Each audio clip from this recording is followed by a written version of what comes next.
Vraies Voix Sud Radio, 17h-19h, Philippe David, Cécile de Ménibus. Et c'est un plaisir de vous accueillir chez nous et merci de vous accueillir chez vous. Bienvenue à tous, bienvenue à Philippe David. Bienvenue Cécile de Ménibus. Merci, vous êtes trop sympathique. Oh, ça va ? Très bien. Pourquoi je vous entends pas bien ? Alors que vous êtes à côté de moi. Votre micro doit pas être, de votre casque doit pas être assez relevé. Oh, parce ça que va. moi, je m'entends dites très que je bien suis dans le sourde pendant casque. que vous y êtes. Non, Maxime, le maître, pas des horloges, c'en est un autre, mais des consoles, va tout régler, non ? Normalement, tout est réglé. Moi, je vous entends très bien. Très bien. Mais qui êtes-vous ? Qui est cette personne qui parle ? Je suis une ombre dans la nuit.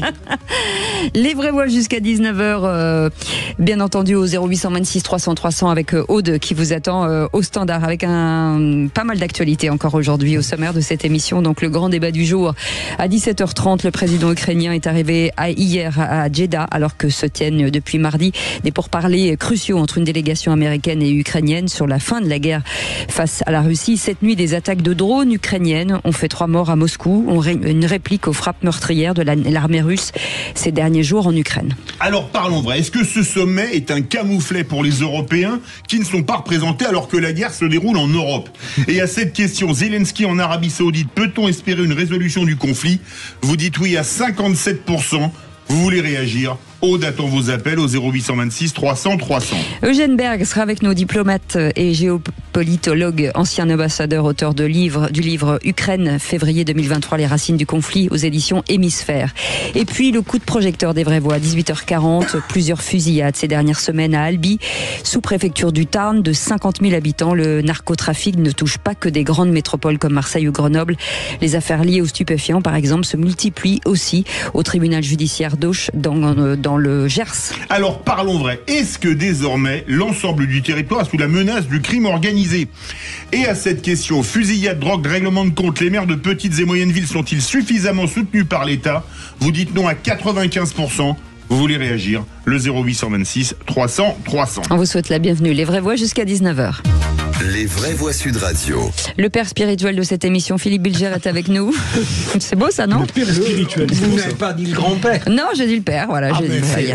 C'est bien. Et l'adjectif, j'y suis sensible. Voilà. C'est parce qu'elle vieillit aussi. Vous êtes la mère sensuelle. Voilà, la mère sensuelle. Ou consensuelle. Voilà, ça dépend. Maître Capello des mots. Bruno Pommard est avec nous. Maître Capello, c'est beau. C'est joli ça, non ? 100 francs pour le nourrin. 100 francs pour le nourrin. Non, il m'a beaucoup nourri aujourd'hui, Philippe. Non, grâce à Bruno, j'ai mangé un excellent rognon. Vous avez déjeuné ensemble ? On a déjeuné ensemble parce qu'il avait une angoisse à l'idée des vraies voix et d'affronter Sébastien Ménard. J'ai pensé randonner au maire de Béziers, mais non, c'était pas lui. Il a bien raison. Le retour de Sébastien Ménard, président d'initiative de n'importe quoi, entrepreneur dans la foodtech et patron de Presse Libre. C'est ça. C'est quoi ce bronzage indécent C'est Biarritz. Je suis élu local à Biarritz. Bien entendu. Beau, Biarritz, il a fait 20 degrés, 22 degrés toute la semaine dernière. Vous avez un bureau cabriolet ou quoi ? J'avais un bureau à 3700 mètres d'altitude dans les Alpes. Oh là là, c'est terrible. Taisez-vous, il m'énerve. Allez, le 0826 300 300, Baptiste est avec nous. Bonsoir Baptiste. Bonsoir Baptiste. Bonsoir Cécile, bonsoir les vraies voix. Bienvenue Baptiste. Alors vous, c'est un sujet qui devrait plaire aux vraies voix. Les critiques de l'arbitrage dans le foot. Insupportable. On vit dans une période là où vraiment, moi je suis un grand fan de foot depuis longtemps. J'ai été arbitre de foot il y a une dizaine d'années dans le district des Yvelines. Et là franchement, les coachs qui sont à deux doigts d'en venir aux mains avec les arbitres, les présidents qui vont contester les arbitres, les incidents dans les couloirs, dans les vestiaires, les crises on élève la voix sur les arbitres, on les dénigre. Enfin, c'est vraiment... Au-delà du fait que ça donne un exemple catastrophique pour tous les mômes qui jouent au foot et qui regardent le foot à la télé, en fait, ça jette un peu le doute, le trouble sur l'impartialité des arbitres. On crée un climat, on crée une ambiance qui est un peu pourrie. Ce serait bien que ça s'arrête en fait. Voilà. Alors on peut dire, parce que vous faites une allusion à Longoria lors de Auxerre Marseille qui avait parlé de corruption des arbitres, qui a une sanction assez lourde, et pour Fonseca lors de Lyon-Brest qui a limite mis un coup de boule à Bastien Milot, l'arbitre du match, c'est ça ? Alors, doucement. Je pense pas qu'il lui a... Il était non, mais il est quasi... Alors attendez. Baptiste, bougez pas. Enlevez vos oreillettes parce que ça résonne. En fait, c'est terrible pour nous. On va faire tourner la parole. Il a totalement raison, même si Philippe David est une caricature sur ce plan-là. Il critique tout le temps l'arbitrage. Non, pas tout le temps. Moi, j'ai du mal parfois à résister à ce que dénonce à juste titre notre auditeur. Il m'arrive parfois de bouillir devant des fautes d'arbitrage ou que je prétends telles, parce que mon équipe favorite est désavantagée. Il a tout à fait raison. Sébastien Ménard, vous qui avez été patron d'un club de basket. On discute les arbitres au basket ? Évidemment qu'on discute, on les dispute et on peut même se faire sortir, tant comme président de club, comme entraîneur, etc. Donc la problématique, c'est qu'il y a 3 catégories. Il y a des arbitres qui sont justes, à l'équilibre et plutôt bons. Voilà. Il y en a d'autres qui déconnent parce qu'ils voient pas, parce qu'ils comprennent pas, parce qu'ils n'ont pas complètement le sens du jeu. Et puis il y en a d'autres qui veulent justement un peu avoir trop le sens du jeu. Et parfois, oui, ça m'est arrivé. L'interprétation. Oui, mais c'est l'interprétation et c'est le biais. Et c'est le biais qui vous fait perdre. Voilà. En l'occurrence, moi, je suis descendu d'une division à cause de ça. Ouais, la hauteur du pied, par exemple. Le football est à l'image de l'ensauvagement de cette société, de toute manière, dans le comportement des joueurs, des supporters, n'en parlons pas. Et dans le football particulièrement, excusez-moi de le dire, je suis un peu dur avec le football parce que je peux pas voir ce sport. Moi, mais au-delà du foot, l'éducation, pareil. Ouais, mais il y a des comportements ailleurs dans le rugby qu'on ne voit pas dans le football. Mais bon, bref. On va faire la comparaison. C'est pas le but, mais encore une fois, c'est pas le but, pas mal pour le foot. J'avais pas fait attention. Non, mais je pense qu'il faut surtout mettre du cadre, sanctionner coûte que coûte les comportements déviants, parce que d'abord c'est une école pour les enfants, le foot. Moi, je travaille avec la Fédération française de football, d'ailleurs avec mon association, sur ces sujets-là de comportement des gamins, comment il faut s'adresser aux entraîneurs, etc. Donc il y a du travail qui est fait avec la Fédération française de foot, mais je pense très sincèrement, qu'il faut sanctionner à tout prix. On peut pas laisser faire. Mais des deux côtés. Et même les joueurs d'ailleurs, qui sont des espèces de divas là, surpayés qui se permettent tout. Alors, Baptiste, vous êtes d'accord ? Oui, je ne sais pas qui est votre dernier intervenant là. Bruno Pomar, l'ancien patron du RAID. Bruno, et qui parle à juste titre des comportements qu'on voit dans le foot, qu'on ne voit pas forcément dans le rugby, et qui vomit ce sport que le foot. J'ai envie de dire que dans le foot, on parle pas de la consommation excessive de cocaïne, des troisième mi-temps particulièrement arrosés, des viols, des affaires d'agression sexuelle. Oui, faites pas généralité, cher ami. Vous avez raison. Il n'y a pas les mêmes problèmes dans le foot que dans le rugby. Faites pas de généralité. Vous débordez totalement. Ça n'a pas de sens. J'ai commencé avec les généralités, Bruno. Oui. Ça n'a pas de sens. Baptiste, en tout cas, on vous garde quand même. Et on est ravis de vous accueillir. Vous restez avec nous, bien entendu. Le réquisitoire du procureur dans un instant. On va parler des infirmiers. D'une loi votée à l'unanimité, je pense. Et des infirmières. Et des infirmières. Bien entendu. Mais infirmier, quand on parlait français, ça intégrait les deux. Absolument. Mais c'est la fonction dont vous parlez. Mais ça n'est pas vous que je mets en cause. Ah mais non, non, pas du tout. Mais j'espère. Vous pouvez, Philippe, il n'y a aucun problème. Je ne le ferai jamais. Non, je serais obligé de vous envoyer mon colosse, Philippe David. Mais bon, je le ferai pas. Allez, restez avec nous. Restez ensemble jusqu'à 19h. Le colosse de Rhodes. C'est Jacques Pessis. Sud Radio. 1 million d'abonnés sur notre chaîne YouTube. C'est incroyable, mais c'est vrai car nous parlons vrai. Continuez ainsi, vous êtes la clé de notre succès. Merci. Sud Radio. Parlons vrai. Les vraies voix Sud Radio, 17h-19h, Philippe David, Cécile de Ménibus. Nous sommes très heureux d'être avec vous aujourd'hui et nous allons pouvoir vous offrir bientôt, à un moment donné dans l'émission, un cadeau offert par Sud Radio et Lexon. Vous allez pouvoir remporter pas mal de petits cadeaux à dispo, en tout cas. Ça peut tomber à n'importe quel moment. Je dis ça, je dis rien. Il n'y a rien pour vous, Philippe David. Ah bah non, moi je sais que je suis... j'ai pas le droit de jouer d'ailleurs. Hein. Non. Même les vraies voix n'ont pas le droit de jouer. Personne si, allez appeler d'une cabine téléphonique. Je vous laisse. Dans un instant, Philippe Bilger, bien entendu. Juste un peu avant, les 3 mots de l'actu avec Félix Mathieu. De quoi parle-t-on dans un instant ? Bonsoir, on va parler de ces pourparlers à Paris et en Arabie Saoudite sur l'Ukraine et la Russie avec Emmanuel Macron qui tacle aujourd'hui ceux qui l'accusent de dramatiser la situation de cet homme aussi arrêté pour homicide volontaire après la collision en mer du Nord. Homicide involontaire, après cet homicide en mer du Nord. Pas de pollution pour le moment, en tout cas, veulent rassurer les autorités britanniques. Et puis, hors de question pour Sandrine Rousseau de faire un mea culpa sur Sud Radio à propos de l'affaire Bayou. En 3 mots, pour parler pollution et pardon. Allez, tout de suite, la voix est au procureur. Les vraies voix Sud Radio, le réquisitoire du procureur. Philippe Bilger. Et vous voulez requérir, mais au bon sens du terme, sur les infirmiers, Philippe Bilger. Une proposition de loi était attendue avec beaucoup d'impatience par les infirmiers. Ma chère Cécile, bien sûr, infirmiers, infirmières, et on a rappelé à quel point ils étaient fondamentaux, notamment pour lutter contre les déserts médicaux.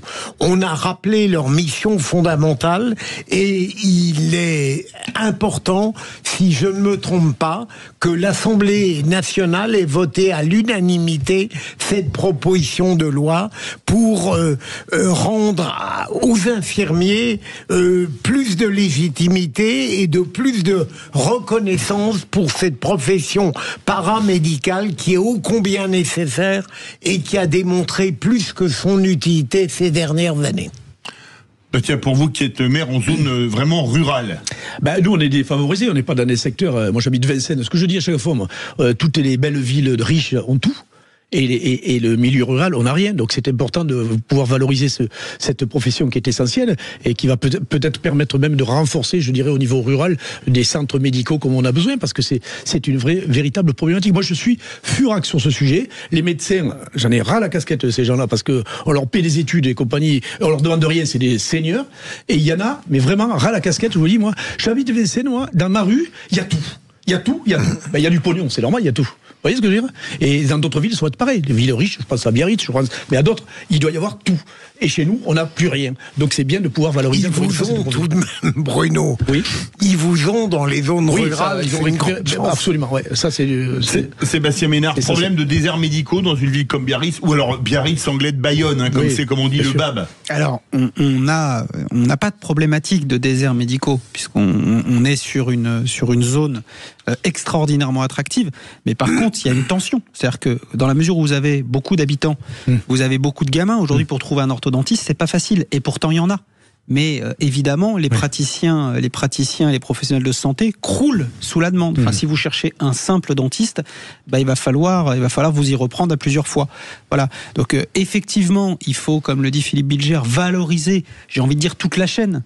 Voilà, depuis les aidants jusqu'aux praticiens surdiplômés. Voilà, et ça passe évidemment par le personnel soignant, par les infirmières, par toutes celles et tous ceux qui font que le système de santé, il faut quand même le dire, le système de santé français, malgré sa complexité, parfois un peu kafkaïenne, malgré la désertification médicale dans des lieux où on n'imagine pas manquer de médecins, on a quand même l'un des systèmes de santé les meilleurs au monde. Il faut quand même le rappeler, on peut être fier de ça. Bon, ok, tout de suite, les 3 mots dans l'actu avec Félix Mathieu. Les vraies voix Sud Radio. 3 mots dans l'actu, Félix, qui sont pour parler pollution et pardon. Emmanuel Macron tacle ceux qui contestent la menace géopolitique. Réunion à Paris de chefs militaires de l'OTAN et de l'Union européenne, pendant qu'Ukrainiens et Américains négocient en Arabie Saoudite.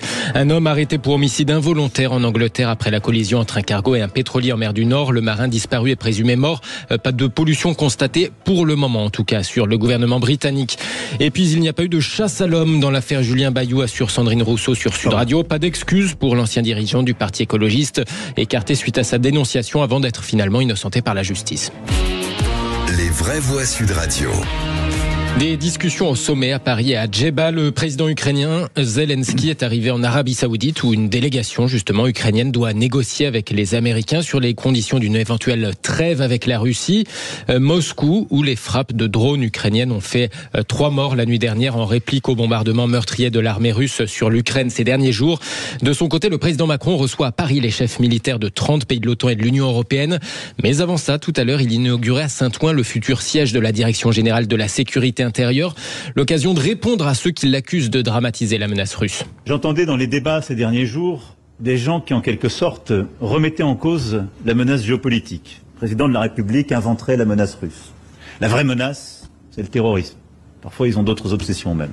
Mais on n'a pas attendu de lutter contre la menace terroriste. Vous en êtes l'incarnation et les chiffres que je viens de rappeler en sont la preuve. Ces gens-là n'ont pas suivi l'actualité, manifestement. Et une grande nation, elle n'a pas à choisir, elle a à répondre. Et elle n'a pas à décider de lutter contre les menaces géopolitiques qui s'imposent à elle, ou contre les menaces sur son sol projetées par les terroristes. Elle a à faire les deux en même temps. Emmanuel Macron, tout à l'heure à Saint-Ouen en Seine-Saint-Denis pour l'inauguration du futur siège de la DGSI. Il a raison. Moi, on va en parler dans quelques instants. Très modestement, j'ai toujours dit que c'était absurde de lui faire ce reproche. Naturellement, les deux dangers sont fondamentaux. Bruno Pomar. Si on regarde ce qui se fait aujourd'hui, il est en train de visiter le siège de la DGSI, formidable pour Céline Berton, la patronne de cette entité. Et puis de notre côté, on a cette bilatérale qui se place en Arabie Saoudite. Ça veut dire que les Européens n'existent pas, quoi. On a fait ça en Arabie Saoudite, terrain neutre, voulu par les Américains, parce qu'ils ne voulaient pas que ça se fasse sur les pays européens. Si on dit que tout va bien et qu'on est très fort les Européens... Parler de terrain neutre en Arabie Saoudite pour les Américains, c'est un peu amusant quand même. Sachant que c'est le protectorat pétrolier américain depuis la fin de la Deuxième Guerre mondiale. Mais ça ne suit pas l'Europe par contre. Moi, je suis parfaitement aligné avec ce que dit Philippe Bilger. Pour le coup, le président de la République est dans son rôle. Il pousse des portes ouvertes. Quelque part, il rappelle des évidences. Oui, évidemment, lui et avant lui, son prédécesseur et l'ensemble de ses prédécesseurs font la guerre au terrorisme sur le territoire national, mais pas seulement, et évidemment répondent à la menace géopolitique qu'est aujourd'hui l'invasion russe en Ukraine. Évidemment, l'Ukraine, c'est l'Europe, et c'est aux portes... j'ai pas envie de dire que c'est aux portes de l'Europe, c'est l'Europe. Le deuxième mot, Félix, pollution. Le propriétaire du cargo et le gouvernement britannique se veulent rassurants au lendemain de la collision en mer du Nord. Oui, on a appris il y a quelques minutes l'arrestation d'un homme, en tout cas pour homicide involontaire, suite à cette collision hier entre ce cargo et ce pétrolier. Le marin porté disparu est désormais présumé mort, indiquent les autorités britanniques. Quant aux craintes de pollution, le propriétaire du cargo assure que son porte-conteneur ne transportait pas de cyanure de sodium, comme indiqué par les premières informations après l'accident. Aucun signe de pollution pour le moment, assure Mike Kane, le secrétaire d'État britannique au transport maritime. Je peux informer la Chambre qu'en l'état actuel des choses, aucun signe de pollution par les navires n'a été observé pour l'instant, mais une surveillance est en place. Si la situation devait changer, des moyens seraient mis en place, assure le secrétaire d'État au transport maritime Mike Kane devant le Parlement britannique. Il reste quand même prudent, pas de pollution pour le moment, il le précise bien. C'est quand même hallucinant rapidement. Un bateau de 150 mètres, un de 180 mètres qui ont des radars qui se percutent en plein milieu de la mer, c'est pas fou? Ah ben c'est énorme. Oui, non mais franchement, c'est la faute d'Elon Musk. Ouais. C'est vite. Il a coupé Starlink. C'est ça.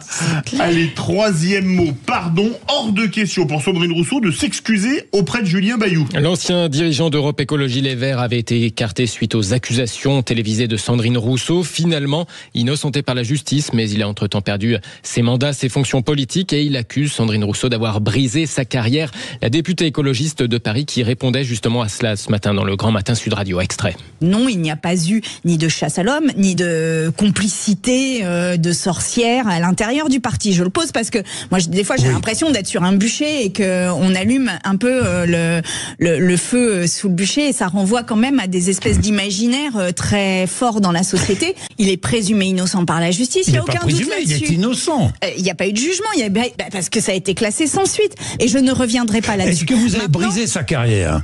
Non mais je n'ai rien brisé du tout, ça suffit. Rien vous lui demandez pardon ce matin ? Certainement pas. Certainement pas. Ça suffit en fait cette affaire. Moi c'est lui qui en a parlé le premier à la presse. Sandrine Rousseau, micro de Jean-Jacques Bourdin sur Sud Radio, entretien à retrouver sur sudradio.fr. Ce sera d'ailleurs, je crois, l'objet du tour de table de Philippe Bilger dans à peu près une heure sur Sud Radio, dans Les Vraies Voix. Donc je me tais, moi je suis scandalisé par cette déclaration. Se comparer à Jeanne d'Arc, c'est pas un peu outrancier quand même en disant qu'elle est au bûcher? Moi je me dis là, c'est la nouvelle Jeanne d'Arc. C'est victimisation. C'est cet homme politique qui était quand même l'une des figures montantes de la vie politique française. Oui. Elles l'ont cramé vivant. Voilà, elles lui ont volé. De dire présumé innocent. Non, mais c'est pas. Mais politiquement, médiatiquement, elles l'ont brûlé, elles l'ont cramé. Et je vais même aller plus loin. Elles lui ont volé une partie de son destin politique, si destin politique il était censé avoir. à répéter toute la journée des choses qui sont fausses, et les filles sont très forts là-dessus, et les écolos, en particulier elle, qui est quand même une radicale dans le domaine, ils arrivent à en faire presque des vérités, c'est ça et ça fait sérieusement peur. Ces gens-là ne se remettent pas en question du tout. Elle serait sortie tellement grandie de dire... mais elle est marginalisée, elle est de plus en plus marginalisée quand on regarde bien. Mais en 1792 ou 94, cet homme politique aurait été guillotiné. Guillotiné. Clairement. Oui, avec les Fouquier-Tinville et Saint-Just de l'époque. Content de ne pas être à ce moment-là vivant. Oui. Merci beaucoup Félix Mathieu. Bien sûr, vous restez avec nous. Ça fait peur. Dans un instant, le grand débat du jour. On va revenir sur cette information à Zelensky en Arabie Saoudite pour des négociations. En attendant, Moscou est frappé par des drones ukrainiens. Alors parlons vrai. Est-ce que ce sommet est un camouflet pour les Européens qui ne sont pas représentés alors que le conflit a lieu en Europe? Et à cette question, Zelensky en Arabie Saoudite, peut-on espérer une résolution du conflit? Vous dites oui à 57%. Vous voulez réagir? Le 0826 300 300. Eugène Berg est avec nous, diplomate et géopolitologue, ancien ambassadeur, auteur de ce livre Ukraine, février 2023, Les racines du conflit, aux éditions Hémisphère. Monsieur l'ambassadeur, bonsoir, merci d'être avec nous. On parlait de neutralité de l'Arabie Saoudite, mais joue-t-elle finalement un double jeu? Non, elle joue son jeu. Vous savez, l'Arabie Saoudite parle avec tout le monde, y compris Poutine qu'elle a reçu 2 fois. Elle co-dirige avec la Russie la stabilité des prix du pétrole, qui est très important, puisque Trump voudrait qu'elle augmente sa production pour baisser le prix, pour briser la Russie. Vous voyez, il joue, lui aussi, il est fluctuant. Non, l'Arabie Saoudite se profile sur la scène internationale, conformément à son poids, j'allais dire, pétrolier, son ambition régionale, notamment vis-à-vis des Palestiniens. Donc, elle joue pleinement son jeu. C'est plutôt l'effacement de l'Europe qui contraste avec cette en puissance des autres régions. Bougez pas. 0826 300 300, soyez les bienvenus, on est ensemble jusqu'à 19h. C'est Daniel Herrero. Sud Radio. Vous êtes désormais 1 million à nous suivre sur YouTube. Merci de votre fidélité et à très vite sur Sud Radio, la fameuse radio du rugby. Parlons vrai. Les vraies voix Sud Radio, 17h-19h, Philippe David, Cécile de Ménibus. On vous souhaite la bienvenue et merci de votre fidélité. Plus d'1 million. Oui. On en est à combien? Tiens, 1 million sur notre chaîne YouTube, mon cher Maxime. Alors ça va être compliqué d'avoir le détail puisque maintenant YouTube n'affiche qu'à partir de 100 000 de plus. Ah ouais, d'accord. Ah, bon. oui. Ah ouais, c'est comme ça. Appelez-moi Justine Rist tout de suite, s'il vous plaît. Avec plaisir. Là, il y a 1 million de personnes qui nous voient. Allô Juju, dites donc. Bref. Qui est pas ça? Bah écoutez. Enfin là, on est 2 millions ce soir. Hein. Quand je suis là, il y a 1 million de plus. Hein. Ah ouais, il y a tout Biarritz qui regarde. C'est bien d'avoir une tête qui gonfle, mais faut-il encore qu'il y ait des choses dedans? Oh, ça c'est hard. Ouais, ça tacle, c'est pas mal. Voilà, Philippe Bilger autour de cette table, bien entendu, Bruno Pomar et Sébastien Ménard, qu'on est ravis de retrouver avec Philippe David. Tout de suite, chers amis, le grand débat du jour. Les vraies voix Sud Radio, le grand débat du jour. Les chefs d'état-major de l'UE, de l'OTAN sont présents à Paris à l'occasion d'un forum militaire. Emmanuel Macron entend profiter de l'occasion pour les réunir autour de lui. À son arrivée à Jeddah, Volodymyr Zelensky est accueilli par des responsables saoudiens. Le président ukrainien a rencontré le prince héritier Mohammed Ben Salman, tout comme le secrétaire d'État américain, meneur de la délégation avec laquelle il discutera mardi de l'avenir de la guerre contre la Russie. Et la fin des hostilités, on n'y est pas du tout. Kiev a lancé ce matin une attaque massive de drones sur la capitale russe. Sur les bords de la mer Rouge, à Jeddah, mais aussi sur les bords de la Seine, eh bien, ces discussions vont marquer le début d'un processus qui sera sûrement très long. Et donc, après l'arrivée de Volodymyr Zelensky en Arabie Saoudite, 2 délégations ukrainiennes et américaines doivent négocier sur une éventuelle trêve partielle. Des attaques de drones ukrainiennes ont fait 3 morts à Moscou, en réplique aux frappes meurtrières de l'armée russe ces derniers jours sur l'Ukraine. Alors, parlons vrai. Pensez-vous que les représentants ukrainiens ont un poids réel face aux Américains? Et à cette question, Zelensky en Arabie Saoudite, peut-on espérer une résolution du conflit? Vous dites oui à 57%. Vous voulez voulez réagir, le 0826 300 300. Notre invité Eugène Berg est avec nous, diplomate, géopolitologue et ancien ambassadeur, auteur du livre Ukraine, février 2023, les racines du conflit, aux éditions Hémisphère. Merci monsieur l'ambassadeur d'être avec nous aujourd'hui. Philippe Bilger. Sans doute par une sorte de, non pas de méconnaissance, mais je ne maîtrise pas toutes les données géopolitiques, comme tout à l'heure monsieur l'ambassadeur probablement nous le démontrera en ce qui le concerne. Je ne suis pas persuadé que tous les processus qui sont mis en œuvre à l'heure actuelle soient contradictoires. D'une part, l'Europe reprend du poil de la bête grâce à Donald Trump, paradoxalement.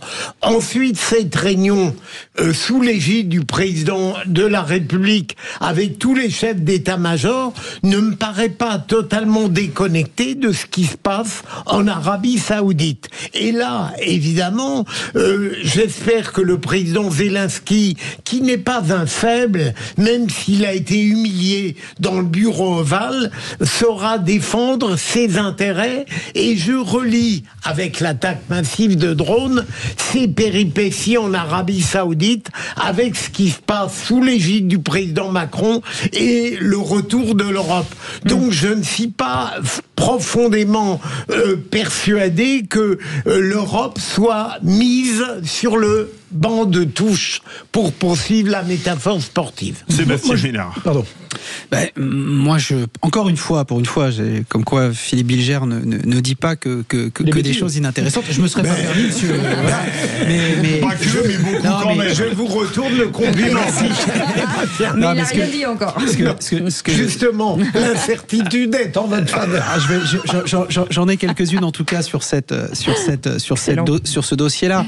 Ce qui est en train de se passer, notamment, revenons à cette délégation américaine qui décide d'amener Zelensky ou de faire accueillir Zelensky, etc. Il faut juste que nos auditeurs, quelque part, comprennent, pour celles et ceux qui ne sont pas initiés, et je parle évidemment sous couvert de notre intervenant ambassadeur, c'est que l'axe USA-Arabie Saoudite, il n'est pas d'hier. Voilà, c'est un axe extrêmement fort. Il date de la fin de la Deuxième Guerre mondiale. Oui, mais il date aussi pour les plus contemporains, j'en suis désolé, mon cher Philippe David, c'est entre 2017 et 2020, les relations entre l'Arabie Saoudite et les États-Unis, donc sous Trump 1, n'ont jamais été aussi puissantes, aussi fortes, jusqu'à finalement faire en sorte que le prince MBS, qui avait fait un espèce de coup de palais, etc., soit adoubé sur la scène internationale par l'aide du clan Trump. Ça, c'est la première chose. Donc l'axe, j'ai envie de dire, Washington-Riyad, il existe. L'amitié entre le clan Trump et Mohammed Ben Salman est bien réelle. Donc le fait que on fasse aujourd'hui, et que l'Amérique ait décidé de faire de cet épicentre économique du néo-capitalisme qu'est l'Arabie Saoudite, le supermarché de la diplomatie 3.0, aujourd'hui ne m'étonne pas. Donc voilà. Mais en même temps, ce qui est en train de se passer, et vous l'avez dit Philippe Bilger, ce qui est en train de se passer à Paris, sous la férule du président de la République, c'est-à-dire réunir celles et ceux qui veulent constituer ou reconstituer une task force européenne en matière de défense, j'ai envie de dire, c'est pas antinomique, c'est pas subsidiaire, c'est complètement complémentaire, c'est tout aussi utile que ce qui est en train de se négocier aujourd'hui à Riyad. Voilà. Donc si le général de Gaulle, il a pas réussi comme il souhaitait le faire l'Europe de Paris jusqu'à l'Oural, si on arrive à faire vivre la souveraineté militaire entre guillemets, même si c'est un grand mot, européenne de Paris jusqu'à Varsovie en passant par Rome, etc. On aura quand même réussi à faire quelque chose. Donc je suis comme Philippe Bilger, parfaitement aligné, c'est-à-dire que tout ça est complémentaire, et si on arrive à la paix, quelque part, il n'y aura pas de gagnant, il n'y aura pas de perdant. Allez. Tout le monde aura contribué à la paix. Moi, je trouve que vous êtes bien indulgent vis-à-vis de l'Europe et de ce qui se passe actuellement. Franchement, on est en marge totalement. Alors, on réunit les chefs d'état-major des armées des pays européens. Ouais. Et pendant ce temps, se passe totalement ailleurs qu'en Europe, c'est-à-dire en Arabie Saoudite, le premier producteur mondial de pétrole, des négociations bilatérales pour retrouver la paix, pour retrouver la stabilité dans ce conflit. Moi, je trouve que vous êtes vachement sympa. Je trouve qu'on n'est pas du tout à la hauteur. On a eu Macron qui est allé aux États-Unis, c'est défendre le beefsteak devant Trump. Bon, c'est courageux de sa part, mais visiblement ça n'a pas servi à grand chose. Et là, je suis pas du tout d'accord. Il a été reçu justement parce qu'il a entre les mains la dissuasion nucléaire, et c'est la raison pour laquelle il a été reçu. Et c'est pas neutre. On lui a fait peur. 68 millions d'habitants face à 350 millions, on fait vachement peur. Enfin, 300 ogives nucléaires, je peux vous assurer que même à 70 millions d'habitants, ça fait c'est des ce qui dégâts. fait pas peur du tout.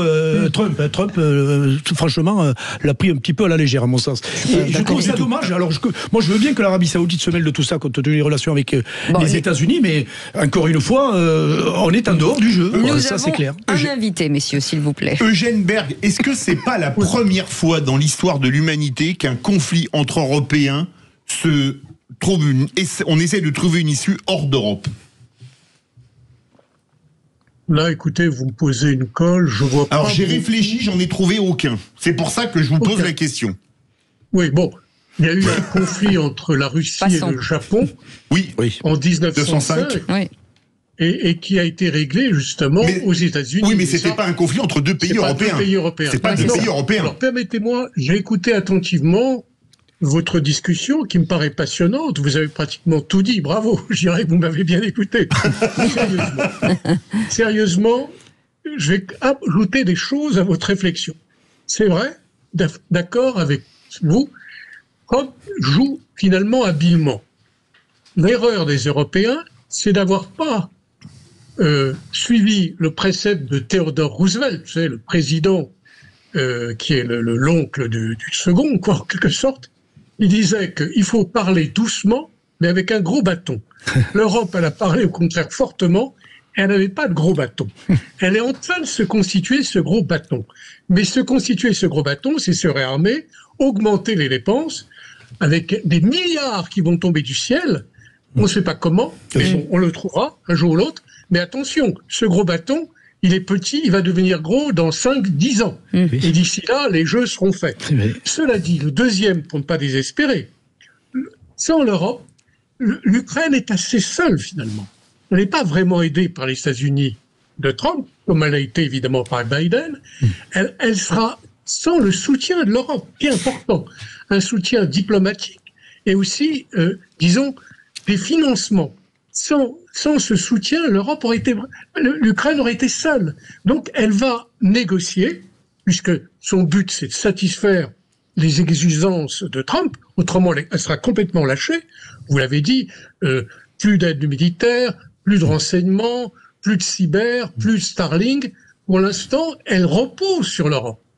C'est-à-dire que l'Europe lui a promis des armes, des financements, et de lui apporter une garantie lorsque ces négociations qui ne font que commencer, attention, moi j'ai commencé ma carrière, j'étais stagiaire négociation du Vietnam, ça a commencé en 68, ça s'est remis en 73. Bon, ça là vont être plus rapides. On le promet la fin pour le 9 mai, bon, pour le 80e anniversaire de la grande guerre patriotique, comme disent les Russes, ou la Seconde Guerre mondiale, peut-être que ça sera au-delà. Mais on a un marchandage. L'Europe a été absente, il faut qu'elle intervienne à un moment ou l'autre. Elle est en train de se préparer. Vous savez, finalement, j'ai bien regardé le timing d'une espèce de négociation. Ça a commencé par une négociation, une rencontre États-Unis-Russie après 4 ans de non-négociation. Maintenant, on est à la deuxième étape, États-Unis-Ukraine. On va sortir dans quelques heures et vraisemblablement avancer. Et la troisième étape, ça sera effectivement une négociation élargie entre tout le monde, et il faut que vraiment l'Europe intervienne. Il ne faut pas que l'Europe serve de tirelire, c'est-à-dire uniquement de financement. On vous demande de payer, on vous demande d'amener 10 à 20 000, et nous, on va prendre les terres rares. Vous voyez, c'est ça qu'il faut éviter. Il faut que l'Europe soit unie. On part totalement avec notre... Vous voyez, mais attention, tout ça, on marche sur des œufs. C'est une tapisserie qu'on est en train de faire. Elle est très subtile. L'Europe a un mot à dire, mais il faut qu'elle montre qu'elle est capable. Elle commence enfin à élever la voix et se fournir. Mais le temps est très court. On disait quelqu'un, oh là là, Proust est long, mais le temps est court. Et donc nous, on est vraiment On est pris par le temps. On part au 0826 300 300 avec notre auditeur du jour, Baptiste. Alors Baptiste, vous défendiez les arbitres de football. Est-ce que les États-Unis et l'Arabie Saoudite vous semblent de bons arbitres dans le conflit russo-ukrainien ? Est-ce que le prince héritier d'Arabie Saoudite, qui est donc un boucher de journalistes, et Donald Trump me semblent de bons arbitres? Alors si j'étais bonhomme, je dirais oui, mais en fait comme je suis une personne sensée, je vais dire non, évidemment.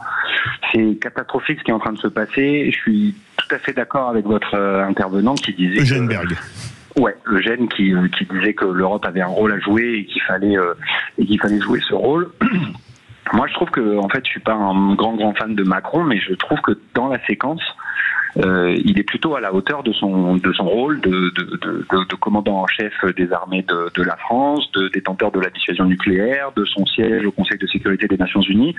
Et je trouve que ce qui est en train d'être mis en place par les dirigeants européens pour faire contrepoids à Trump, je trouve que c'est pas mal. Et en fait, il n'y a pas 67 millions contre 360 millions d'Américains. Il y a 380 millions d'Européens. Exactement. On n'est pas unis.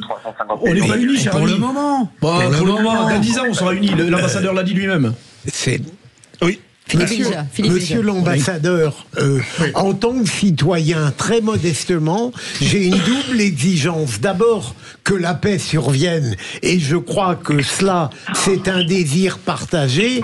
Et ma seconde exigence, est-ce que vous croyez que on peut échapper au risque d'une paix aux seules conditions de la Russie? Eugène Berg pour répondre à Baptiste et à Philippe Bilger.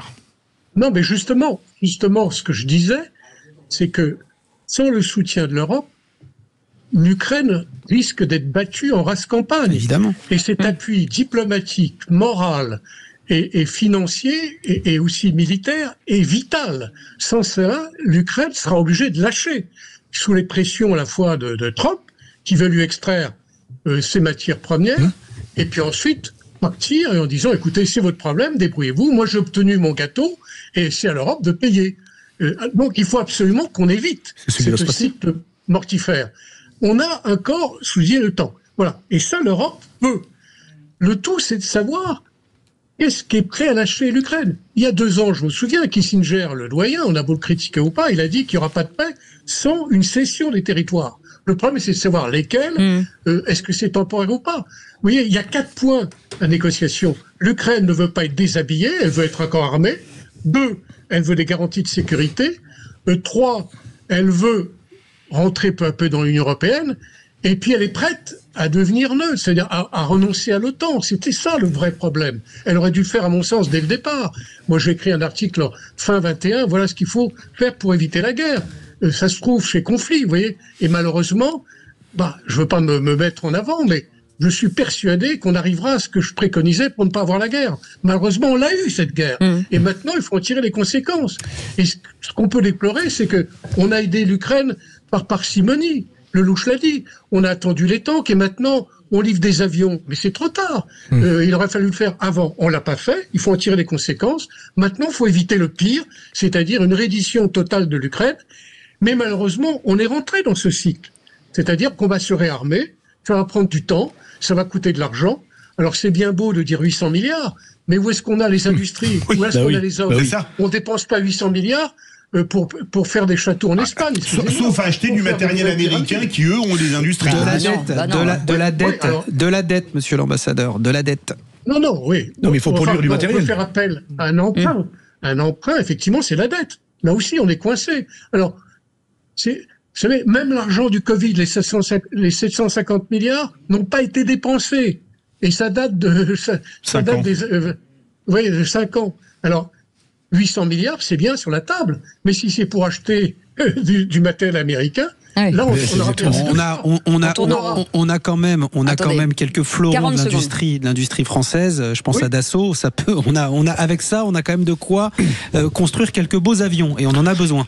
Et malheureusement, les Européens n'ont pas acheté. À part les Croates, les Grecs, les Russes, Produisent du matériel. Merci, on est toujours la remorque. merci messieurs, merci beaucoup messieurs, merci beaucoup Eugène Berg, diplomate et géopolitologue et ancien ambassadeur, auteur du livre que l'on vous conseille, Ukraine, février 2023, les racines du conflit, aux éditions Hémisphère. Merci d'avoir accepté notre invitation. On fait une petite pause et dans un instant, une autre forme de bataille, beaucoup plus sympathique, mais il faut toujours qu'un seul gagnant, c'est comme à chaque fois. Allez, à tout de suite. C'est qui l'a dit? Absolument. Sud Radio, c'est vous qui donnez le ton. Bravo pour votre score d'audience, ça devient impressionnant. Faites attention, vous allez avoir beaucoup d'ennemis. Sud Radio, parlons vrai. Les vraies voix Sud Radio, 17h-19h, Philippe David, Cécile de Ménibus. Cette montagne à monter avec les vraies voix difficiles. Il y avait l'Himalaya, il y a le qui c'est qui l'a dit. Voilà, ils ont des crampons, ils ont des. Qui c'est qui Alaya, Philippe Bilger, bravo.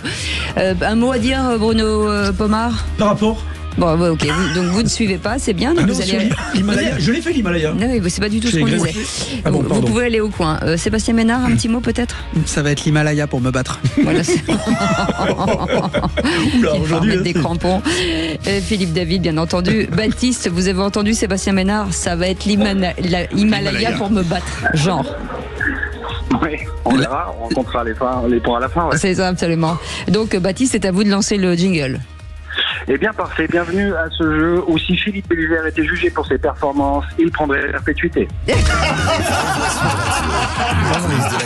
Absolument.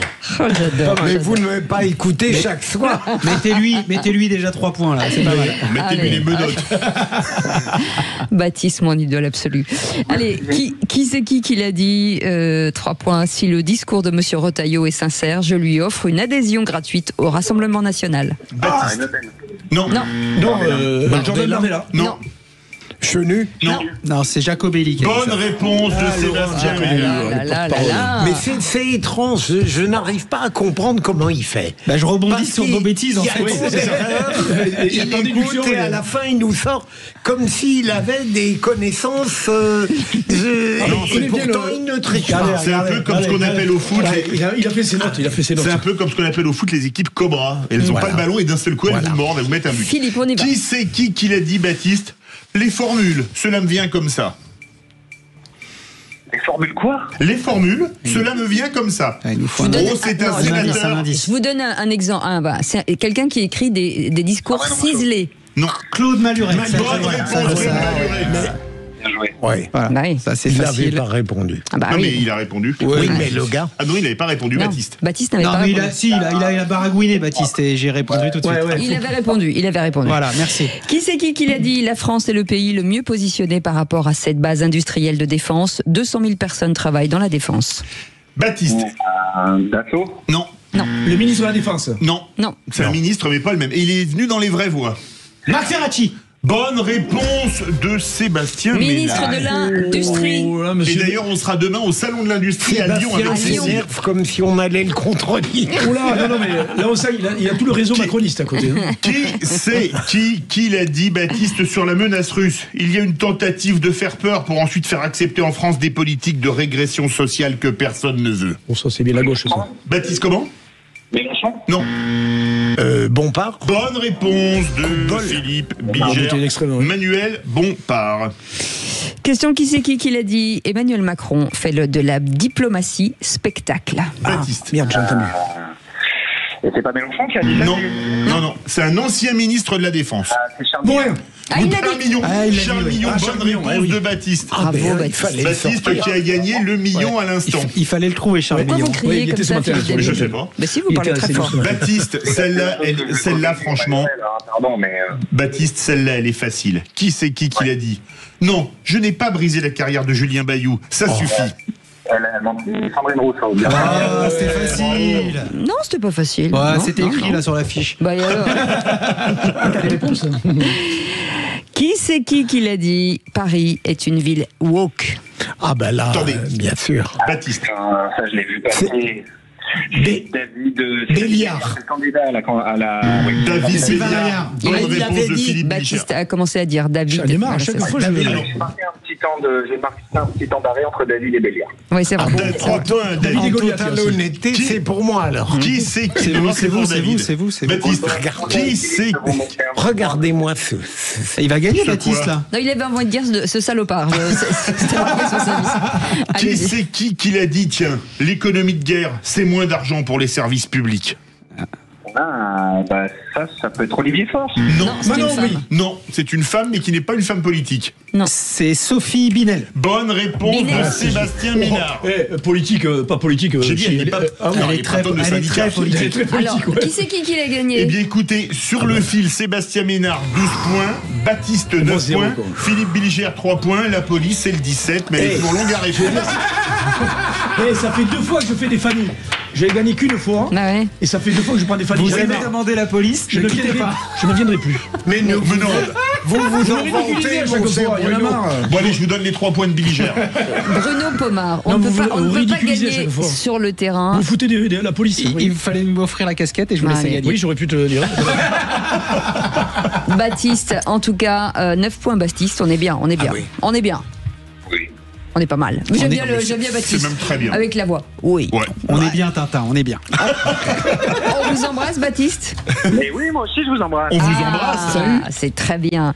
À très bientôt, Baptiste et Mathieu. Merci en tout cas d'avoir été avec nous comme vrai voix du jour. Vous restez avec nous, bien sûr, dans un instant. Le journal et puis la météo de Rémi André, parce que c'est important, la météo, bien entendu. Et Philippe David? Je suis scandalisé. Encore une fois. Non, mais là, c'est plus que scandalisé. Vous dites ça tous les jours. Donc... mais non, mais là, c'est plus que plus. D'accord, donc c'est un café numéro 12. Allez, à tout de suite. C'est Jean-Marie Bordry. Sud Radio. Vous vous rendez compte? Vous êtes 1 million à nous suivre sur la chaîne YouTube de Sud Radio. Continuez à rejoindre la vague du Parlons Vrai et surtout continuez à écouter Sud Radio. Parlons Vrai. À tous. Les vraies voix Sud Radio, 17h-19h, Philippe David, Cécile de Ménibus. Les 3 mousquetaires autour de cette table aujourd'hui, Philippe Bilger avec Bruno Pomar et Sébastien Ménard, et bien entendu le 4e. C'est Porthos. Non, c'est D'Artagnan. Vous êtes Porthos. Pourquoi je serais Porthos? Je vous en prie. Non, c'est pas Porthos, c'est Obélisque. La grossophobie. L'attaque a été franche. Moi, je vais prendre une assurance Tourix contre toutes ces attaques. En tout cas, Cécile, vous avez bonne mine. Pourquoi? C'est la femme de cet automatique. Non, c'est pas le chef du village gaulois, comment il s'appelle dans Panoramix. Non, Panoramix, c'est le druide. Bon, là, on est perdu. Abraracoursix. Bonne mine, c'est la femme d'Abraracoursix. Bon, vous m'avez perdu. La vanne qui dure 2h30. 0826 300 300, vous laissez des messages, on les écoute. Oui, bonjour. Chantal, ancienne infirmière. Je trouve immonde qu'on veuille donner du travail supplémentaire aux infirmières pour ce qu'elles sont payées. L'État est vraiment une grosse... Au lieu de les augmenter correctement, au lieu de faire vivre les gens correctement, eh bien non, on donne d'autres prérogatives aux infirmiers, aux petites gens qui ont toujours été là pour soutenir les autres et pour les aider. Allez, sur les infirmières. Si j'ai bien compris, c'est sûr qu'elle souhaiterait être voir augmenter, mais n'empêche que cette proposition de loi votée à l'unanimité est une bonne chose, quoi. Je ne veux pas faire de la synthèse macronienne, mais notre auditrice a raison, mais je n'avais pas tort. Ouais, Sébastien Ménard. L'auditrice, elle est dans le vrai. Philippe Bilger ne dit que des vérités ce soir ici sur l'antenne de Sud Radio. Je vais finir par m'inquiéter. Qu'est-ce qui se passe? Combien il vous a donné? Rien du tout. J'ai même pas eu de bonbons. Rien du tout. Il a même plus rien. Depuis quelques temps, il n'a plus rien. Il arrive qu'Emmanuel Macron n'ait pas tort, surtout. Mais combien vous a-t-il promis? Pas donné. Absolument rien. Mais vous verrez que dans quelques temps, on se rendra compte que finalement Emmanuel Macron, c'était pas si mal. Vous verrez. Allez. Comme tous les présidents qui ne font plus rien. de valoriser évidemment ce métier d'infirmier et infirmière, c'est essentiel, d'autant qu'on va leur donner des responsabilités supplémentaires du fait qu'il manque beaucoup de médecins et autres, et donc c'est bien, oui, effectivement, il faut les soutenir coûte que coûte, mais je crois que c'est un sujet qui fait l'unanimité, tu l'as dit tout à l'heure d'ailleurs, sur le vote à l'Assemblée nationale. Ils et elles font un travail exceptionnel, et je peux vous assurer que elles prennent beaucoup de temps et elles gagnent pas beaucoup d'argent. Dans un instant, en tout cas, Philippe David. Je suis totalement furieux quand je vois comment certaines personnes qui ont commis le pire peuvent vivre en France. Je trouve ça honteux. C'est très énigmatique, toujours cette idée. Vous devinez, c'est une devinette. En tout cas, vous aurez la résolution dans un instant. À tout de suite. Ah non, mais on a le jeu. Ça, c'est la musique de la joie. Oui, Maxime, notre réalisateur. Mais je suis trop contente. Donc, les amis, vous allez pouvoir remporter un très joli produit. Alors, on va jouer avec Sud Radio ce soir pour gagner un pack Lexon avec des objets design et connectés.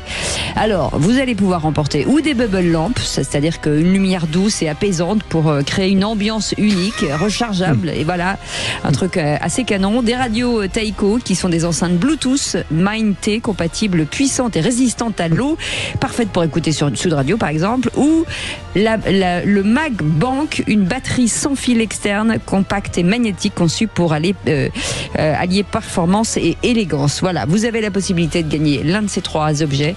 Ça va être facile, 0826 300 300.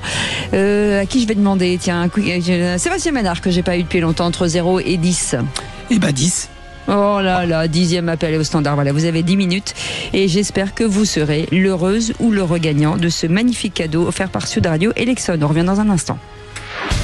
Sud Radio. C'est André Berkoff qui est très heureux, comme tout le monde, de savoir que vous êtes 1 million à nous suivre sur YouTube. Et puis, venez nous écouter. Berkoff dans tous ses états, tous les jours, de midi à 14h, du lundi au jeudi. Et demain, vous serez 2 millions. Et nous serons encore plus heureux. Sud Radio.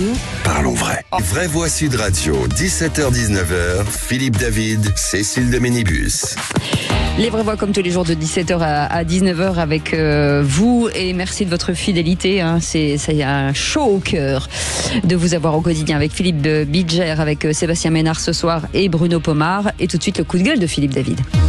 Les vraies voix Sud Radio. Comme d'habitude, je vais remettre le clocher au milieu du village, un village qui s'appelle Vendin-le-Vieil dans le Pas-de-Calais. Pourquoi Vendin-le-Vieil ? Parce que c'est là qu'est incarcéré Salah Abdeslam, et que, à mon humble avis, je ne dois pas être le seul en France à être choqué par ces conditions de détention. Rappelons que Salah Abdeslam est le seul survivant du groupe terroriste coupable des massacres du 13 novembre 2015 en divers lieux de Paris et de Saint-Denis, et qu'il a été condamné à la perpétuité incompressible. Et apprendre aujourd'hui qu'il s'est marié religieusement en 2022, mariage qui n'a aucune valeur légale, par téléphone, derrière les barreaux, avec une femme connue par les services de renseignement comme radicalisée, une union faite sous l'égide de son père, m'a semblé surréaliste. Pire, l'intéressé aurait depuis son arrestation reçu de nombreuses lettres de femmes radicalisées, deux autres d'entre elles ayant envisagé un mariage religieux avant de se rétracter. Mais qui sont ces femmes qui veulent se marier avec un assassin de la pire espèce? Comment expliquer cette fascination, comme c'est le cas pour certains tueurs en série qui, en prison, reçoivent des lettres d'amour et des demandes en mariage? Est-ce l'odeur du sang qui crée leur attirance pour ce type de monstre? Est-ce du femmélisme toxique, comme il y a un masculinisme toxique pour certaines? Enfin, on a appris que sa femme n'était pas enceinte, contrairement à des propos tenus par l'avocate de victime Samia Maktouf tenue ce matin, qui, devant l'étonnement des personnes présentes sur le plateau, a déclaré, je cite, notre état de droit l'autorise à avoir un rapport sexuel parce que ça fait partie de l'humanité, si tant est qu'il en reste un peu auprès de ces terroristes. Chose à laquelle les avocats d'Abdeslam ont répondu dans un communiqué que sa femme n'était pas enceinte avant d'écrire, je cite encore, nous rappelons que monsieur Salah Abdeslam a le droit à une vie privée et qu'il nous appartient de défendre celle-ci, y compris en poursuivant en justice ceux qui y porteraient atteinte. Alors non, encore une fois, une prison est un lieu pour purger une peine, pas une agence matrimoniale où on organise son mariage fût par téléphone, et encore moins un lupanar où on s'envoie en l'air pendant que les familles de victimes vont fleurir les tombes de leurs proches dans les cimetières. Ça c'est dur. C'est un sujet tout à fait passionnant. Et le comble, c'est qu'on en a beaucoup parlé avant l'émission. Et on n'était pas d'accord à Sud Radio. Il y a 2 points de vue, il y a 2 idées dans votre indignation, Philippe. D'abord, le fait que les femmes sont attirées parfois par des personnalités que vous trouvez plus que discutables. C'est le moins qu'on puisse dire, oui, excusez-moi. Oui, mais ça, si vous aviez un peu d'expérience dans la vie, vous comprendriez que l'amour, parfois, va vers des personnalités qui sont aux antipodes de celles que vous pourriez choisir, vous. Deuxième élément, c'est la dureté de la vie en prison. Là, je vous rejoins. Moi, si j'étais responsable de l'univers pénitentiaire, eh bien, je rendrais la quotidienneté la plus dure possible, c'est une évidence, pour que la vie libre n'apparaisse pas comme, je dirais, quelque chose qu'on pourrait retrouver avec difficulté, puisque la prison serait un havre de paix. Sébastien Ménard. Salah Abdeslam mérite, faute de mieux, et je pèse mes mots, le purgatoire sur terre. Voilà, il ne mérite pas une double cellule aménagée avec un espace le banc de gym, le rameur, etc. Il ne mérite pas d'avoir une correspondance libre et entre guillemets éclairée. Je fais exprès d'utiliser ce mot-là. Voilà, il ne mérite pas tout ça. Voilà, donc Dieu sait que je suis parfois extrêmement virulent après vos coups de gueule, mon cher Philippe David. Mais là, je ne peux que supployer, c'est-à-dire je ne peux que applaudir, je ne peux que dire, malheureusement que je suis totalement d'accord avec vous. Voilà, Salah Abdeslam, comme l'a dit Philippe Bilger, mérite le purgatoire sur terre. Bruno Pomar. Alors, je ne suis pas partagé, évidemment, je suis d'accord avec vous, mais on l'a vu à plusieurs reprises, avec les serial killers et autres, les avocates qui se mettent avec le terroriste qui a épousé son avocat. Tout à fait. Le syndrome de Stockholm, qu'on connaît, la prise d'otages, etc. Bon, ce qui m'interpelle surtout, c'est que je pense qu'on facilite la vie, même des pires individus que ce type-là, parce que à l'intérieur, je pense aux gardiens de prison. Vous savez, quand on donne des facilités aux prisonniers pour qu'ils puissent avoir un peu la paix, parce que c'est infernal que d'être gardien de prison. C'est infernal. Moi, j'ai plein de potes qui le sont. Je peux vous assurer que le purgatoire, ils le connaissent. Juste un petit mot, et je m'adresse à Philippe Bilger. Est-ce qu'il faudrait réduire certains droits de certains détenus ? Moi, c'est clair. Il faut une justice d'exception. Et il faut qu'il n'ait pas envie de commettre des infractions. Et il n'y a pas 36 méthodes. Si la vie carcérale n'est pas plus douloureuse que la vie libre, vous avez totalement raison. Il faut une justice d'exception.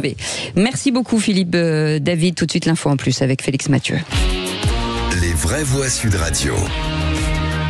Une info très intéressante. De plus en plus d'utilisateurs de l'intelligence artificielle s'en servent pour parler de leurs problèmes personnels. Oui, ils sont 27% des utilisateurs de l'IA à s'en servir afin, je cite, de discuter pour régler un problème et y trouver des solutions selon un sondage Ipsos publié le mois dernier, soit plus d'un quart des utilisateurs.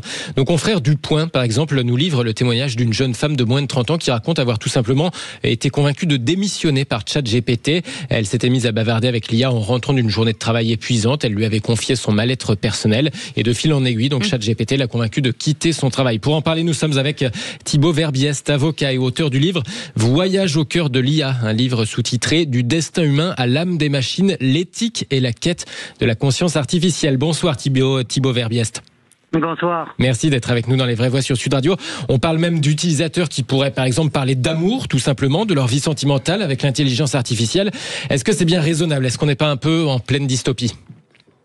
Écoutez, en fait, c'est pas du tout un phénomène nouveau. Déjà, dans les années 60, il y a des expériences qui ont été menées et qui montraient que des personnes, lorsqu'elles étaient confrontées à des algorithmes qui ne faisaient que reformuler ce qu'elles disaient, avec des algorithmes très simples, on était dans les années 60, développaient une forme d'affection pour l'algorithme, alors qu'ils savaient qu'il parlait à un algorithme. C'est ce qu'on appelle l'effet Elisa, c'est très connu. Et en fait, aujourd'hui, on est dans une sorte de effet Elisa, mais puissant 50. Parce que vous avez évidemment maintenant des chats conversationnels qui parlent comme des humains et qui ont même l'air quelque part d'avoir des sentiments. Alors vous aurez beau expliquer à ces personnes que c'est un simple algorithme, même s'il est beaucoup plus évolué qu'il y a quelques années, eh bien c'est presque irrésistible. Et les chiffres qui sont cités dans l'étude de cet article sont quand même impressionnants.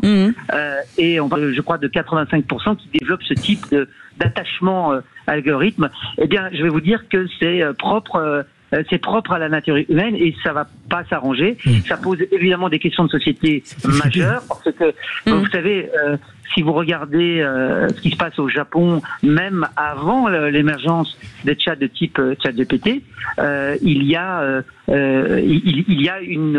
un développement vers de plus en plus de relations avec des machines au détriment des relations humaines réelles.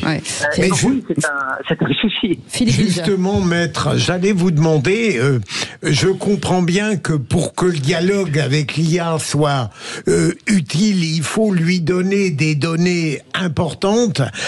Pourquoi ces gens-là ne choisissent pas, comme vous l'avez très bien dit, les relations humaines où finalement elles pourraient avoir un dialogue encore plus chaleureux et compréhensif? Qu'est-ce qu'elle trouve dans l'IA?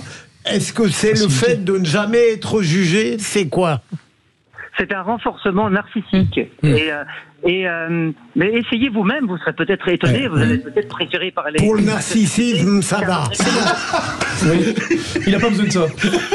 Non, mais est-ce que ça veut dire que c'est peut-être certaines personnes, c'est un langage débridé, c'est-à-dire qu'ils n'oseraient jamais dire à ChatGPT, aux autres, ce qu'ils disent, en tout cas à l'IA. Bien entendu. Mais vous savez, on est tous un peu comme ça quand on conduit en voiture. C'est facile d'insulter quelqu'un, sauf quand il vous regarde dans les yeux. C'est la même chose. C'est la même chose ici. Donc, mais tout ça, c'est très humain en réalité. On parle de machine, mais c'est très humain. Quand vous avez quelque chose qui ressemble à un humain et qui vous parle gentiment et qui vous dit que vous avez raison, et qui vous donne en plus peut-être quelques idées pratiques pour arranger votre quotidien. Bien sûr. Eh bien, c'est très plaisant. Oui, parce qu'il est c'est positif. Ça peut même d'ailleurs être utile dans certains cas. Merci mille fois en tout cas maître Thibaut Verbiest d'avoir été avec nous, auteur du livre Voyage au cœur de l'IA, sous-titré Du destin humain à l'âme des machines, l'éthique et à la quête de conscience artificielle. Merci beaucoup d'avoir accepté notre invitation et en attendant on va vous envoyer du positif et du bonheur avec Maïté qui est avec nous. Bonsoir Maïté. Bonsoir. Je vais faire une vanne pourrie. Bonsoir Maïté. En fait, non, j'ai fait une très mauvaise. C'est super nul. Comment elle parlait Maïté? Non, elle avait un accent. Elle avait l'accent hollandais, oui. De quoi? Alors ces ortolans, vous allez me les cuisiner, ils vont être bien gras et ils vont bien transpirer la graisse quand on va les mettre sur la flamme. C'est ça, elle est landaise. Hein. Oui, elle était landaise, absolument. Elle était landaise, exactement. Et on adore les landais. Alors, on est ravis de vous offrir un très joli cadeau. Quelle horreur. Et vous avez remporté, Maïté, la Bubble Lamp plus un MacBank. Alors je vais vous expliquer ce que c'est parce que ça a l'air compliqué comme ça, mais c'est très simple. Et c'est une Bubble Lamp et une enceinte Tamo. Et une enceinte Tamo, pardon, excusez-moi. Alors la Bubble Lamp, vous allez pouvoir la recharger. C'est de la lumière douce et apaisante. Comme ça, vous allez être tranquille. Et puis une enceinte Tamo, puis comme ça, vous allez pouvoir écouter Sud Radio à fond les ballons là où vous l'emporterez. Je vais pouvoir faire profiter tous mes voisins. C'est bien. Ça, c'est sûr. En tout cas, c'est super. Je suis hyper contente. Merci beaucoup. Comme à chaque fois, il nous faut le cri de la joie, Maïté. Là, je peux pas crier, mais je suis hyper contente et voilà, je vous remercie tous beaucoup. Voilà, et je voulais dire à Philippe David que j'étais complètement d'accord avec lui à ce qu'il a dit auparavant. Merci beaucoup. Pour toi, sur mon coup de gueule. Il aura au moins une approbation. C'est bien. Merci Maïté. Maïté, merci d'avoir joué avec nous. De rien. Merci à vous. Et on bravo vous embrasse à vous. très très fort et merci en tout cas pour ce. On est ravis de vous offrir ce très joli cadeau avec Sud Radio et Lexon. Allez, vous restez avec nous. Dans quelques instants, le tour de table de l'actu. Philippe Je Bilger. vais revenir sur Sandrine Rousseau. Avec vous, Bruno Pomar. Le retour de la conscription, une foutaise totale. On n'a rien compris. La Constitution, j'ai compris. Le service militaire. Non, mais j'avais pas compris. Pardon, excusez-moi. Sébastien Ménard. Je peux élaborer comme ça. À défaut de gagner au qui c'est qui. Sébastien Ménard, vite. On va y arriver. 2026-2027 n'excuse rien, mais explique tout. Oh, dis donc. Ça, c'est du teasing. Il y a des gens qui ont bossé leur teasing. Allez, restez avec nous. À tout de suite. c'est Benjamin Glaise. Sud Radio. Ça y est, nous y sommes. Vous êtes désormais 1 million d'abonnés à notre chaîne YouTube Sud Radio. Un grand merci pour votre confiance et continuons de parler vrai sur Sud Radio. Sud Radio. Parlons vrai. Les vraies voix Sud Radio, 17h-19h, Philippe David, Cécile de Ménibus. Elle est très sympa cette émission aujourd'hui avec Philippe Bilger, Bruno Pomar et Sébastien Ménard. Hein, Philippe David. Elle est très bien, oui. Elle est bien. Hein, elle est très bien. Par rapport à celle d'hier, elle était comment? Elle était très bien aussi. Mais je pense qu'il y a quand même une connivence bizarre. Sébastien Ménard qui dit que la parole de Philippe Bilger est parole d'évangile. Je pense qu'on n'a pas le même évangile tous les deux. C'est réciproque. C'est quoi, vous êtes découvert un lien de famille? Non, lorsqu'on s'approuve, on est d'accord. Hein. En fait, lorsqu'on s'approuve, on est d'accord. C'est pas ça là le pléonasme. Il y avait en régie un paquet de bonbons, je pensais que c'était celui de Philippe Bilger. Voilà, j'ai juste été sympa avec le potentiel propriétaire du paquet de bonbons. Maintenant, je sais qui a piqué le mien. Voilà. Allez, tout de suite. On vous souhaite la bienvenue. On est ensemble jusqu'à 19h. Tout de suite, le tour de table de l'actu de nos vraies voix. Bonsoir madame, bonsoir mademoiselle, bonsoir monsieur. Dans quelques instants, vous pourrez admirer nos plus belles créatures. Mais vous fumez, monsieur. C'est aussi peu plausible que lorsque vous me comparez à Rocco Siffredi. Tu me l'avais trop tard. De l'actualité. Et oui, elle existe encore cette réplique, oui. Philippe Bilger. Ouais. Philippe Bilger. Alors, très sérieusement, médiatiquement, Julien Bayou est mis en cause par Sandrine Rousseau. Ensuite, celle-ci exige que la justice soit saisie. La justice l'est, classement sans suite, qui déclare que Julien Bayou est innocent. Et une fois que cette innocence est déclarée, ce matin, Sandrine Rousseau, chez Jean-Jacques Bourdin, dit, et exprès, il n'est pas innocent, il est présumé innocent. Autrement dit, elle refuse de décréter l'innocence qui a été déclaré par la justice, prétend qu'il est en attente de l'innocence. C'est un scandale. Et la manière dont elle a cherché, avec une malignité perverse, à détruire en réalité tout ce qui devait bénéficier à Julien Bayou est odieux, est un scandale, et elle continue à donner des leçons, franchement. C'est pitoyable. Bon, c'est simplement la méthode de ces gens d'extrême gauche, que ce soit les LFistes d'ailleurs ou les Europe Écologie, c'est qu'ils sont persuadés d'avoir toujours raison et ils refusent tout. Ils refusent la règle. En plus, ils sont élus de la République, ces gens-là. Donc, c'est ce qui fait peur. Donc, ils refusent la justice. Comme tu dis, la justice s'est prononcée. À un moment donné, on dit, effectivement, j'ai dit une connerie. Mais là, visiblement, c'est pas son cas. Mais on est tellement habitué à elle parce que elle ne fait pas de buzz parce qu'elle peut produire en tant que députée. Elle fait du buzz parce qu'elle n'arrête pas de dire des conneries. Sébastien Ménard, est-ce qu'il faut qu'il fasse son autocritique comme dans les camps vietnamiens ou sous les Khmers rouges, que même innocenté par la justice qui dit qu'il n'y a rien contre lui, il est quand même coupable? Non, mais en fait, c'est la terreur féministe finira par se retourner contre le féminisme. En tout cas, le féminisme politique. Les pseudo-féministes. Le féminisme va en pâtir, c'est ça. Laissez-moi aller au bout. C'est que là, pour le coup, on est dans du féminisme et dans l'inquisition, en fait. Ça se retournera évidemment contre elle. Je pense que, évidemment, Sandrine Rousseau, qui a probablement des choses à dire, qui a probablement un message politique à porter, etc., est en train, en tout cas, avec cette histoire, et quelque part la fin de l'histoire de cette personnalité politique, je pense qu'elle périra à cause de ça. Voilà, j'en suis intimement convaincu. Sa radicalité, oui, tout à fait. Bruno Pomar, remettre le service militaire, foutaise, dites-vous? Oui, c'est Chirac qui a, on le sait depuis bien longtemps, arrêté ce dispositif qui avait 30 ans, qui avait de l'intérêt, effectivement. Déjà 30 ans. On l'a tous fait, je pense, peut-être, je pense qu'on l'a tous fait, là. Hein. C'était quelque chose d'intéressant. Bon, la société, on aurait pu faire évoluer peut-être le dispositif. J'ai fait un mois, on m'a viré.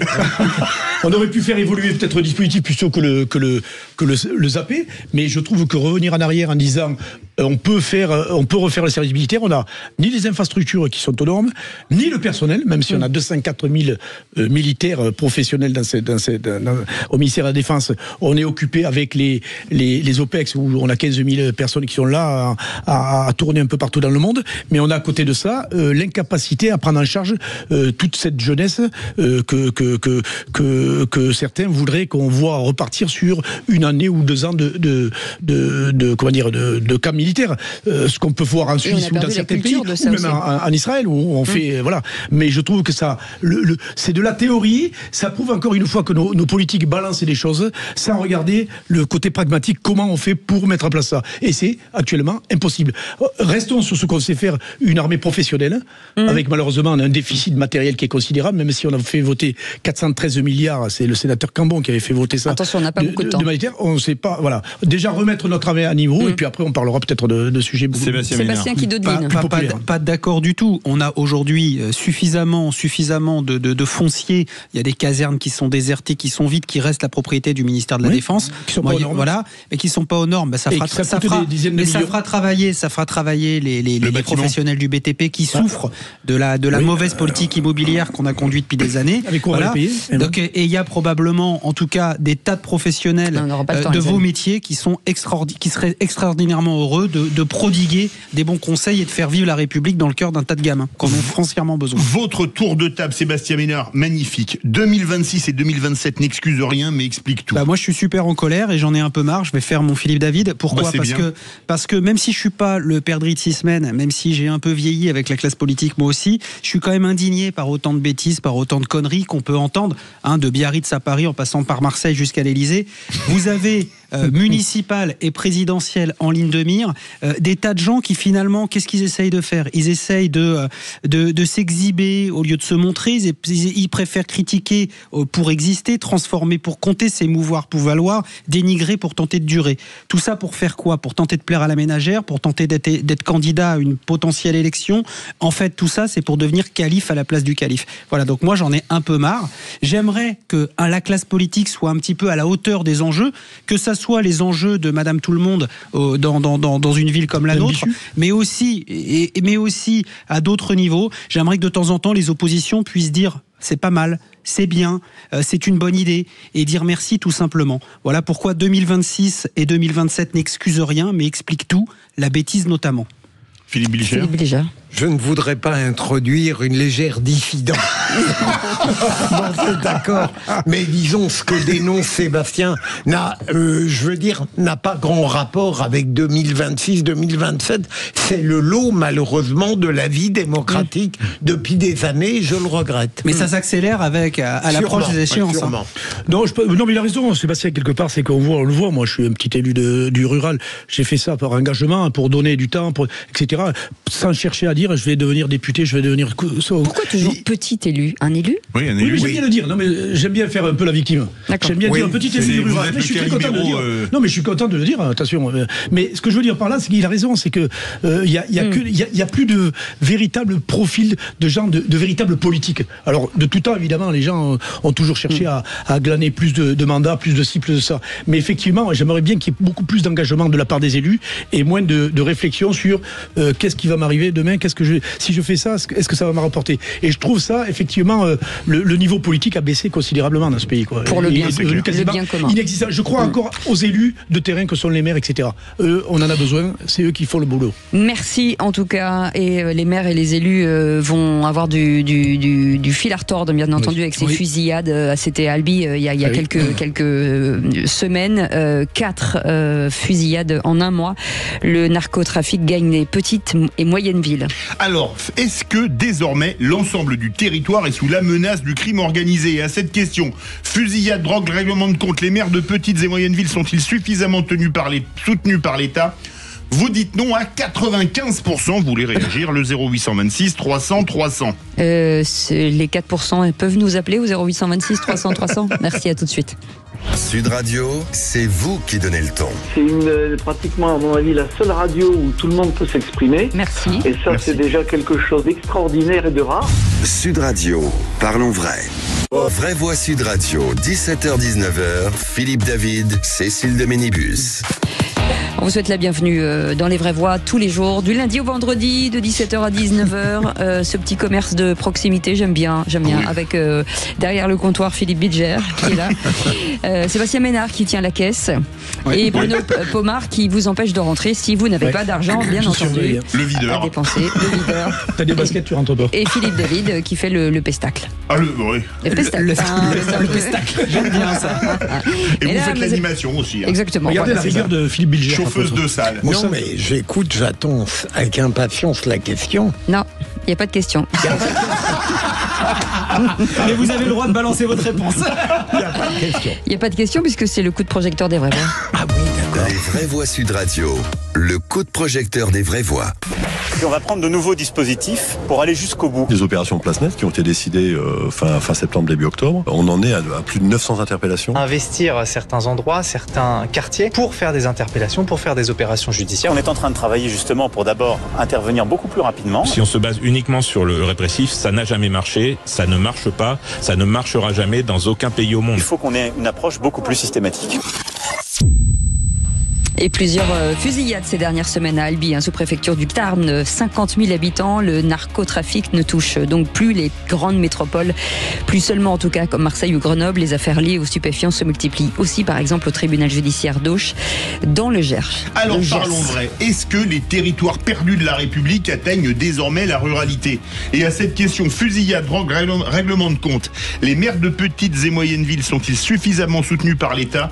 Vous dites non à 95%, vous voulez réagir, le 0826 300 300. Et exceptionnellement, je vais commencer par les deux élus, quelque part, Sébastien Ménard et Bruno Pomar qui est avec nous. Est-ce que, par exemple, dans votre région, Sébastien Ménard, aujourd'hui, la drogue, les fusillades, est-ce que c'est quelque chose qui devient plus courant? Alors non, parce qu'on est, en tout cas au Pays Basque, là encore un peu protégé. Dans le Pays Basque français, on est globalement assez protégé. Voilà. On a une population qui est accueillante, hétéroclite, et c'est vrai qu'il y a évidemment un peu plus, notamment pendant les périodes dites estivales. Il y a un peu plus de mouvement, donc un peu plus de frottement, et on a des forces de l'ordre qui sont évidemment très mobilisées. Police nationale, gendarmerie nationale et l'ensemble des policiers municipaux qu'on salue, mais que nous on a armés.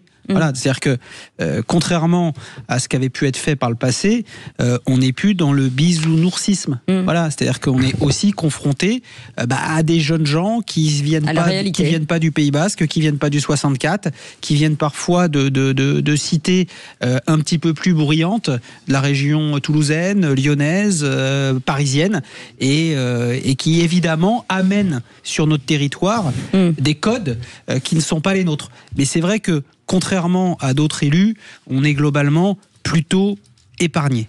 Encore épargné. Oui. Bruno Pomar. Non, mais je crois que le sondage dit tout. 95% des gens disent l'État ne fait pas assez. Alors là, c'est toujours le schéma classique. Quand on est élu par rapport à l'État, on dit toujours j'ai pas assez de policiers, j'ai pas assez de gendarmes. Policiers municipaux, c'est l'élu qui le décide. Moi, je trouve qu'il y a quand même beaucoup de choses qui sont faites malgré les difficultés, malgré tout ce qu'on voit, les 1500 quartiers en QPV, les 60 quartiers en QRR, etc. Il y a du travail qui est fait. C'est vrai que la montée de la violence, la montée du trafic, etc. est exponentielle, mais il y a une véritable réponse quand même de l'État. On peut pas le nier, ça. Moi, là-dessus, la DGSI a été augmentée en nombre, l'OFAST pareil. On a des policiers qui sont toujours mobilisés sur le terrain et qui font toujours plus de prise. La seule chose que n'ont pas compris les politiques, et surtout les politiques, les élus locaux, c'est de penser que l'État va tout régler. Si on fait pas du travail social de terrain, tout à l'heure on a entendu l'interview, si on passe tout régler avec la répression, on se gourre, mais totalement. Et moi je le dis, ça fait 34 ans, je fais travail de prévention. Si on fait pas ce travail de prévention, on n'avancera pas, on sera à faire du pensage, on enverra les forces d'action rapide des CRS, on enverra des gendarmes mobiles. Il faut occuper le terrain. Il faut occuper le terrain en permanence. La prévention, c'est un mot absolument. Elle exige une action de très longue haleine. En attendant, la répression agit immédiatement. Bien sûr. Mais le paradoxe, je trouve l'excellente constatation faite par Sud Radio, qui montre que le narcotrafic est partout, que toutes les villes sont touchées, la province comme Paris. Ça, c'est très vrai. Plus en un endroit n'est protégé. Et le paradoxe, c'est qu'on cherche à faire ce ce qu'on peut au niveau de l'État, mais que manifestement, c'est pas encore assez efficace. Et donc, c'est cette contradiction qui est terrifiante. Ça augmente, on fait ce qu'on peut, mais on n'y arrive pas. Sébastien Ménard. Mais oui, mais le narcotrafic se développe aussi parce que, et j'ai un gamin de 17 ans à la maison, parce que les gamins consomment. C'est ça l'histoire. Il y a des consommateurs. C'est que à Biarritz, vous n'avez pas à Biarritz, à Bayonne, à Anglette, à Saint-Jean-de-Luz, etc. C'est certain qu'il faut des clients pour vendre. Mais il faut des clients. Et la plupart de celles et ceux qui font commerce de ces saloperies viennent parce qu'il y a une demande, parce qu'il y a des gamins qui peuvent acheter et des parents qui peuvent financer tout ça. C'est ça le vrai sujet. Il y a aussi parfois des parents qui achètent. Là où je suis d'accord avec Bruno Pomar, c'est qu'à un moment donné, la prévention, la guerre qu'on doit mener dans nos familles, etc., c'est de dire, pour ça que moi je suis pas choqué quand on nous montre des clips, etc., et qu'on dit aux gamins, vous êtes complices de ce qui se passe. C'est sûr. Parce qu'effectivement, à Biarritz, ça se règle avec 2 tartes dans la tronche, etc., quand il y a un problème de deal, de machin, etc., mais c'est gentil. Mais ce qui se passe ailleurs, ce qui se passe à Marseille ou dans certaines banlieues, certaines grandes villes ou certaines banlieues parisiennes, il y a des morts. Et donc, moi, j'explique à mon gamin et aux copains de mon gamin que c'est pas innocent. Qu'à un moment donné, on n'est pas que dans le distractif. Ce n'est pas distractif, c'est interdit et ça doit être traité comme tel. Moi, et d'abord dans nos familles. Je vais vous faire un scoop pour Sud Radio ce soir. Si on veut régler le problème, moi, ça fait 30 ans que je m'intéresse à tous ces sujets pour avoir travaillé beaucoup sur le terrain et le faire encore, c'est qu'il faudra à un moment donné que l'armée puisse intervenir pour faire de la sécurisation dans ces quartiers, parce que les policiers. Mais l'armée n'est pas formée pour ça. C'est une connerie ce que tu dis. Ah non, mais moi, des militaires m'ont dit. Le plan Sentinelle, les bérets verts sur Gare Saint-Charles ou sur Champs-Élysées, qu'est-ce qu'ils font? De la sécurisation? Oui. Bon, ils sont formés pour faire ça. Oui. Bon, voilà. On fait pareil dans les quartiers. Le problème, c'est que les états-majors d'armée ne veulent surtout pas entendre parler de ça. Évidemment, ça fait peur. Mais si tu pouvais foutre 15 ou 20 000 militaires en plus dans des quartiers bien ciblés, il faut aider nos policiers. Nos policiers municipaux, nos policiers nationaux ne s'en sortent plus. Donc il faut un plan hors sec et mettre des effectifs. Peut-être recours à des sociétés de sécurité privées spécialisées, ça existe maintenant, pour travailler sur tout ce qui est civilité, mais je pense que l'armée a un rôle à jouer. Et très sincèrement, on y arrivera. J'avais même déjeuné avec un très haut militaire dont on parle un peu actuellement, je le dirai pas, parce que, qui m'avait dit, lui, vous avez raison Bruno, mais pas tout de suite, mais ça arrivera. Je ne vous dis pas le nom parce que c'est quelqu'un de très très haut placé. Il me semble qu'on est d'accord finalement, à la fois sur le constat qui est dramatique tout de même, ça s'élargit, c'est partout, et sur le fait que l'État fait ce qu'il peut, mais que pour l'instant on est obligé de dire que les résultats sont minces. Allez. C'est fini. Chacun est responsable de tous. Exactement. Merci beaucoup, messieurs. Merci beaucoup, Philippe Bilger. Merci beaucoup, Bruno Pomar. Et merci beaucoup, Sébastien Ménard. Vous restez avec nous. Dans un instant, on va vous parler du statut d'auto-entrepreneur et vous allez voir que c'est pas si simple. On en parle dans un instant. À tout de suite.